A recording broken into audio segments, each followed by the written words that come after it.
variety of selection of foods and growing your own food, and they try to bring in codes and of practice, that make it difficult to give you that kind of choice. And I think there's a real concern in that.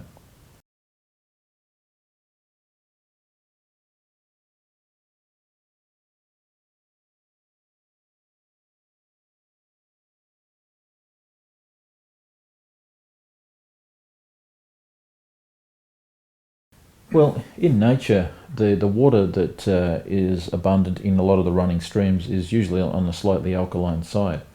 And in fact, if you go to some of the springs that you see, say for example, you go to Dalesford and you'll read that, oh, this one's got bicarbonate in it, or this one's got calcium or magnesium in it. And you can see that some of those springs or rivers and streams naturally contain some of these either salts or alkalizing elements, so they tend to be fairly alkaline. Whereas your tap water tends to be slightly acidic by comparison. And even when you filter the water, it also becomes a little bit acidic as well. So I believe that we should replicate nature as much as possible. I mean, ideally, if we had a fairly pristine world that we were all living in, you could just go to your local creek and just drink the water there.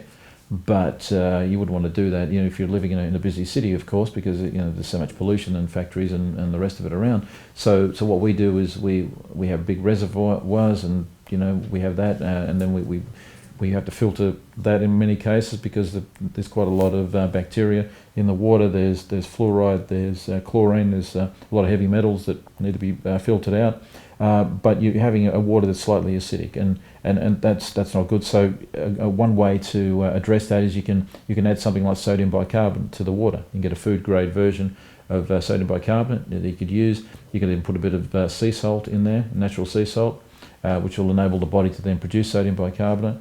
There are people selling water which is alkalized. I think that there's some benefit in that, but I really think that it's better to have it as close to nature as possible. So I'd rather not go that way if it's possible. If you can drink some natural fresh water from a natural source, that's the ideal way to go.